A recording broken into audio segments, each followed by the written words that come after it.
Alors bonjour à tous, aujourd'hui on va se plonger dans l'épidémiologie et l'analyse médicale, avec notamment le chapitre qui est intitulé Les indicateurs de santé, les courbes de survie. Donc que ce soit pour évaluer un état de santé d'une population, juger un dépistage, donc sa fiabilité. Par exemple dans un test pour le Covid, est-ce qu'on va être sûr à 100% que lorsqu'une personne est négative, est-ce qu'elle est vraiment négative? Est-ce que c'est possible qu'elle soit positive et qu'il y ait écrit négatif sur le test, ou alors est-ce que c'est possible qu'elle soit positive alors qu'elle soit dans la vraie vie négative. Toutes ces choses-là, ça va juger de ce chapitre et de la continuité du poly. Donc on va parcourir ce chapitre en trois grandes parties. D'abord, on va avoir les indicateurs de base, la prévalence et l'incidence. Ensuite, on va voir les valeurs informationnelles dans un test médical, avec la sensibilité, etc. Et enfin, on va faire les méthodes de survie. Donc les courbes de survie, notamment avec la méthode de Kaplan-Meier. Donc tout d'abord, on va commencer par détailler ces deux états, qu'est-ce que c'est que la prévalence et l'incidence. Donc la prévalence, imaginez-vous que, je sais pas, on va prendre par exemple, si on prend une photo directement instantanée de toute la population, ok? La prévalence, c'est la proportion des personnes qui sont malades sur cette photo, mais à un instant T. Ok, c'est dans un état fixé, dans une date fixée. Donc du coup, sa formule, ça va être le nombre de malades sur l'effectif total. Il n'y a pas d'unité de temps, c'est à l'instant T. Et c'est pour ça qu'on la note transversale. À l'inverse, le deuxième indicateur, c'est l'incidence. Maintenant, c'est si par exemple, on va prendre une caméra qui filme. Une caméra, elle va filmer dans le temps, dans une période donnée. Imaginons la caméra elle va filmer pendant un an. Mais l'incidence, ça va être la proportion de ces malades nouveaux qui apparaissent pendant le film. Par exemple, au début, le 1er janvier, il y avait 15 malades. Et ben, le 19 mai, il y en a 68. Ok, donc ça évolue donc, à l'année. L'incidence ici, elle va nous donner le niveau d'apparition, ok, de la maladie. Euh, on comprend notamment à travers ces études que elle va s'exprimer sous la forme de nouveaux cas sur l'effectif de la population et divisé par le temps. Parce que cette fois-ci, il va bien avoir une notion de temps. Ok. Euh, et là, ici, c'est longitudinal. Pourquoi? Parce qu'on parle de temps et le temps, c'est long. Donc, on va être sur une méthode qui va être longitudinale. On va parcourir le temps. On a rappelé que c'était un an. Ok. Euh, Après, on nous donne dans le cours, il y a quelques propriétés, donc il y en a trois qu'il va falloir connaître. Je vous les explique. La première, c'est que si on vous dit que la maladie elle est rare, qu'est-ce qui va se passer?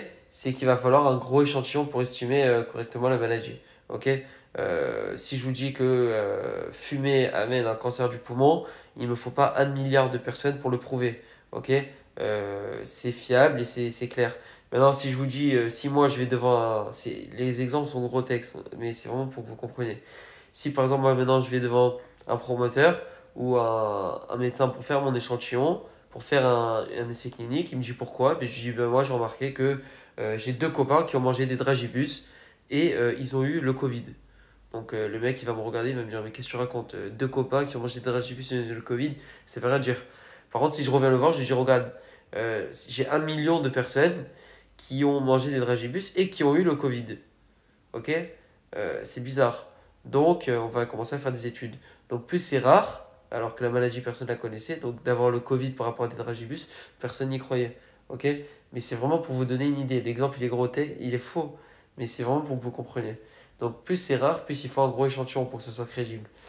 Euh, on vous dit également que la qualité du diagnostic, elle influence directement la qualité de ses estimations.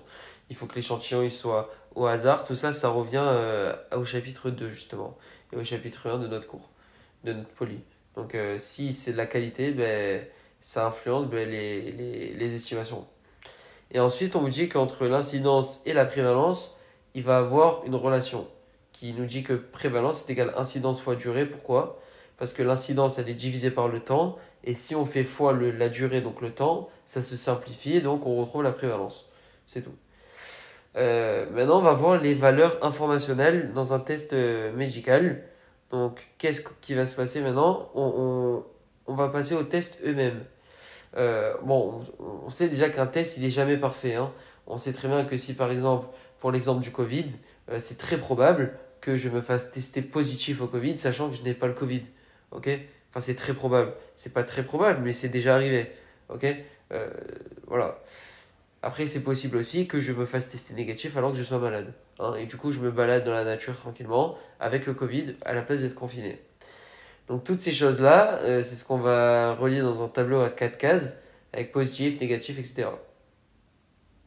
Donc on va se retrouver avec des faux positifs, donc c'est ceux qui sont testés positifs mais qui ne sont pas malades, des faux négatifs, donc c'est ceux qui sont dit négatifs mais en fait qui sont malades, des vrais positifs, ceux qui sont vraiment malades et que sur le test c'est écrit positif, donc le test s'est pas trompé, et les faux négatifs, c'est ceux où il va avoir écrit justement négatif mais on va être vraiment pas malade. Il y a deux contextes également à comprendre, à saisir. Ça va être les notions de sensibilité et les notions de spécificité. Donc, la sensibilité, c'est tout simplement le fait que mon test soit positif, sachant que je suis malade. C'est-à-dire, moi, je suis malade, ok? Ben, je vais me faire tester, je vais dire, bah, vas-y, on va voir si le test est positif. C'est tout. Ok? Donc, le test est positif, sachant que je suis malade. Donc, je sais déjà que je suis malade. Ok? Et spécificité, c'est ce test est négatif, sachant que je ne suis pas malade. Ok? Ça, on l'a dit il y a 2 secondes. Ok? Vrai positif, vrai négatif et tout, on l'a dit. Après, je vous donnerai une méthode pour remplir le tableau, là, pour trouver un mois prévalence fois SP et tout. Ça, c'est. On le fait après. Euh, Valeur prédictive positive, valeur prédictive négative. Donc, il faut savoir également qu'il y a deux autres notions. Alors, euh,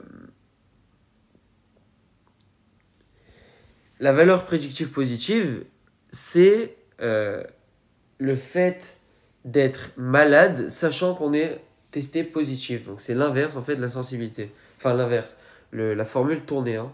Donc je rappelle, la sensibilité c'est euh, positif sachant malade, alors que là la valeur prédictive positive c'est malade sachant positif. Ok? Et valeur prédictive négative c'est pas malade sachant négatif. Ok? Voilà. Et la pathognomonie, c'est le fait que la spécificité, c'est 100%, alors forcément, la valeur prédictive positive, ce sera 100%. Qu'est-ce que ça veut dire? C'est-à-dire que si, par exemple, tous les gens que... tous les gens qui sont non malades, ils sont testés négatifs, ben forcément, tous les négatifs, ils seront non malades. Ok? Voilà. Quand il n'y a pas d'erreur dans un sens, il n'y a pas d'erreur également dans l'autre sens. Donc maintenant, on va définir la notion de risque relatif. Donc là, maintenant, on va quitter tous les tests, tous les trucs, pour s'intéresser aux causes. Ok? Donc comment on va mesurer l'effet d'un facteur? Donc par exemple le tabac, l'âge, l'exposition à une centrale nucléaire, à des produits toxiques, toutes ces choses-là, sur une maladie.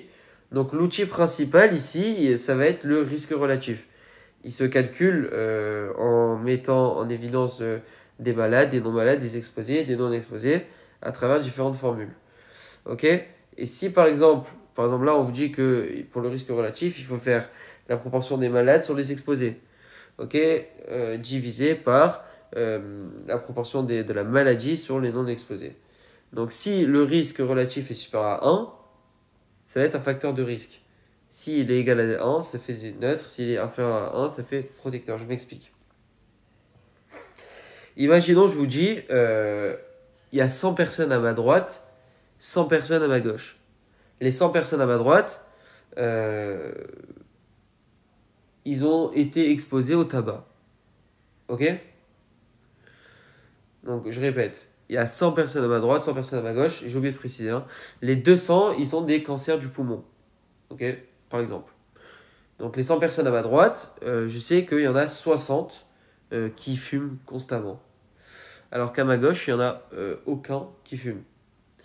Donc, avec tous ces exemples-là, je vais pouvoir faire des relations et je vais pouvoir conclure.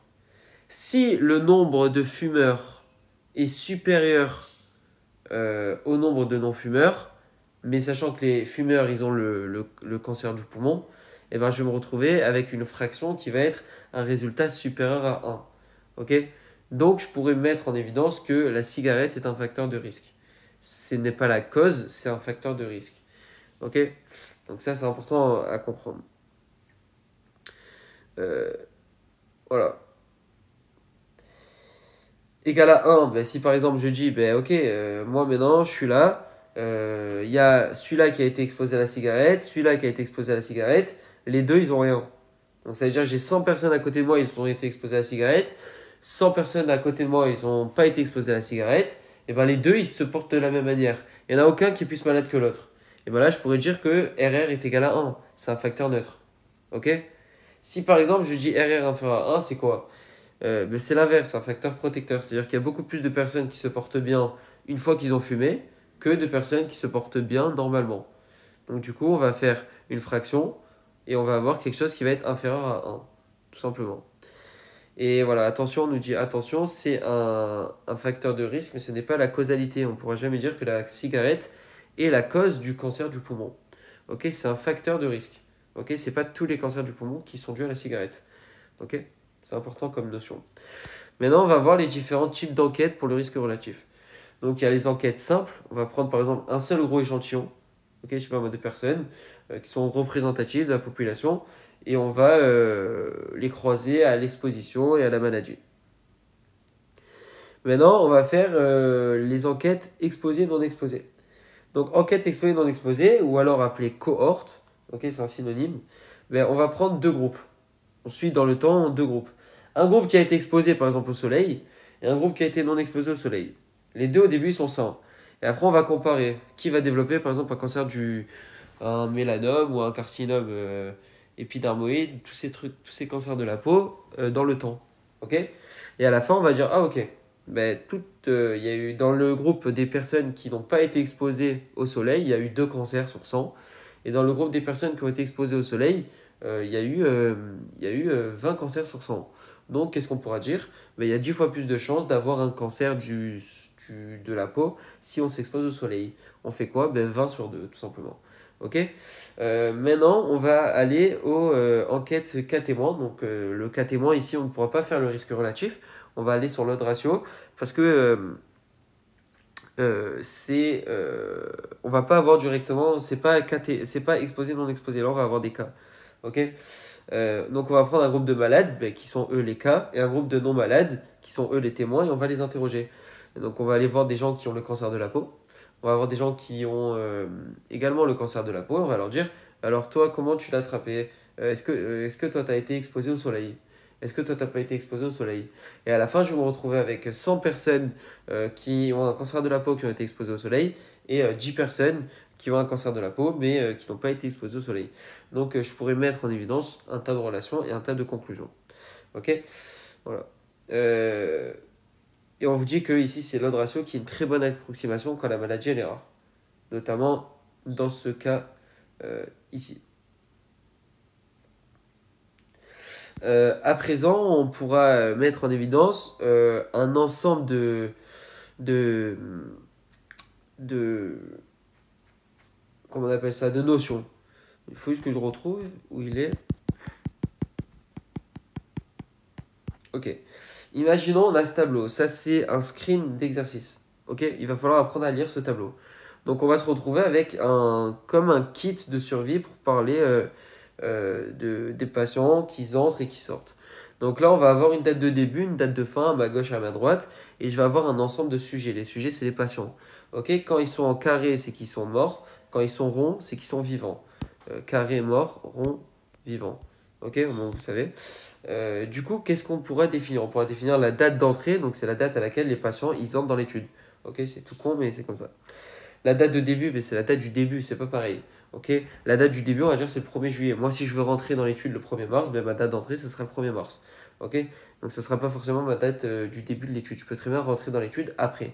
La date, après, on va définir également la date de dernière nouvelle. La date de dernière nouvelle, c'est la dernière fois qu'on a eu des nouvelles. Et l'état aux dernières nouvelles, il va être très important.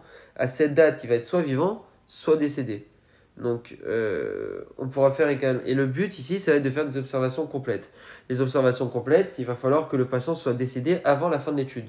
Donc là, le kiff, en gros, le but, c'est que le patient décède. Ici, là, il est décédé, mais justement, entre la date de début et la date de point. Ok, ceux-là, ils ne me servent à rien. Ok, on ne va pas les exclure de l'enquête, on va les mettre ex aequo C'est une notion qui est écrite dans le cours. Ça veut juste dire qu'on ne va pas les exclure, on va s'en servir pour autre chose.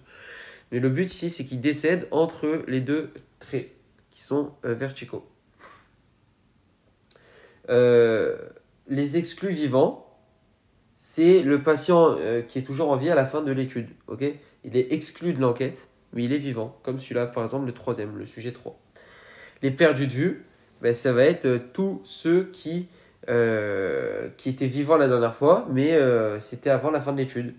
Et après, on a perdu sa trace, comme le sujet 2. La censure, ici, ça va être le concept clé. C'est tous les patients qui ne sont pas morts pendant l'étude, qui vont être censurés, mais on ne va pas les exclure pour autant. Donc, ça va être les exclus vivants et les perdus de vue. Leur donnée, elle est incomplète, mais elle est précieuse. On va les donner comme ex-IQ. Ex-IQ, ça veut juste dire exclu vivant et perdu de vue, ben, c'est ceux qu'on ne va pas utiliser, mais qu'on ne va pas pour autant mettre à la poubelle, quoi. Qu'est-ce que ça va être la notion de temps de participation? C'est la durée pendant laquelle ben, le patient il a été sous participation, donc sous observation. Pour un mort, c'est l'entrée et le décès. Pour un censuré, ben, c'est l'entrée et la date de censure.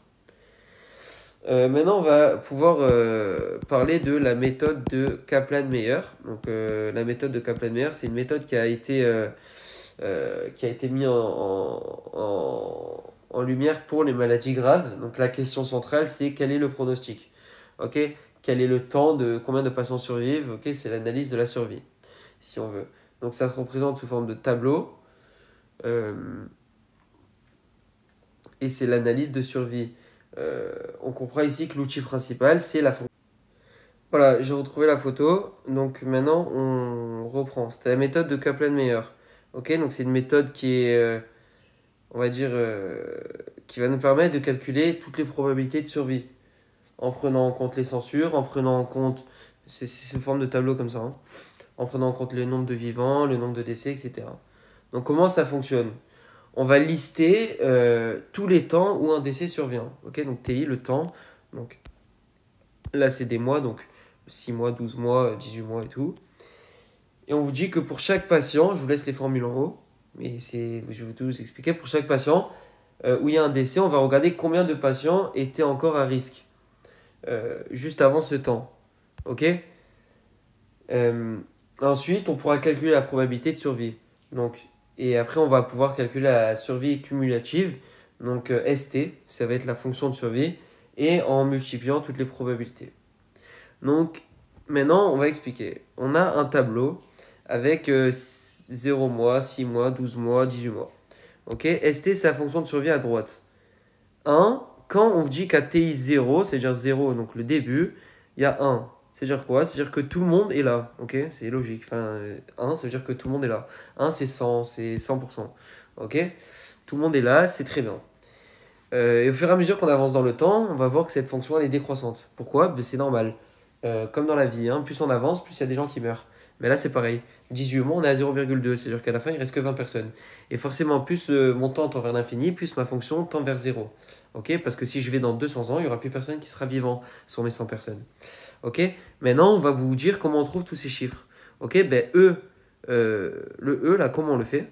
On fait E moins D moins C en haut. Ben, par exemple, 100 ici, on fait quoi? On fait 100 est égal à E, donc 100 moins 0, moins 0. Donc ça fait 100. 100 moins 20 moins 0, ben, ça fait 80. 80 moins 40 moins 20, ben, ça fait 20. 20 moins 10 moins 0, ben, ça fait 10. Okay, si on vous dit calculer E. Et après, comment on fait pour calculer S de T? Ben, on fait E moins D sur E. Ben, S de T, il est où? Il est là, 0,8. Et ben on fait E moins D sur E. Ben, on calcule et ça nous fait tout simplement le truc. Enfin, le résultat du calcul, quoi. Ok, donc ça, c'est sous forme d'exercice. Après, on peut également avoir un résultat avec une courbe en escalier, donc qui descend. Donc c'est un autre graphique avec des escaliers. On vous dit, juste vous retenez que chaque escalier, ben, c'est un décès. Genre voilà. Chaque escalier, c'est un décès. Et plus la marche elle est grande, et plus ben, y a de morts, hein. Mais de toute façon, c'est exactement pareil. Après, je vous le mets. Un indicateur qui est très utilisé également, c'est la médiane de survie. Okay, la médiane de survie, on vous le décrit juste en haut, c'est le temps au bout duquel la moitié des patients décédés passe en dessous de 0,5. C'est-à-dire s'il y a par exemple 100 individus, ben, la médiane de survie, ben, ça va être 50. Ok? Et voilà. Donc on va comprendre ici qu'on pourra déterminer l'état dynamique d'une maladie avec la prévalence et l'incidence. Comment? Donc avec la spécificité, la sensibilité, les VPP, les VPN. Donc valeur prédictive positive, valeur prédictive négative. Le pourquoi avec le risque relatif. Ok? Et le pronostic avec cette fameuse courbe de Kaplan-Meier. Et ben voilà.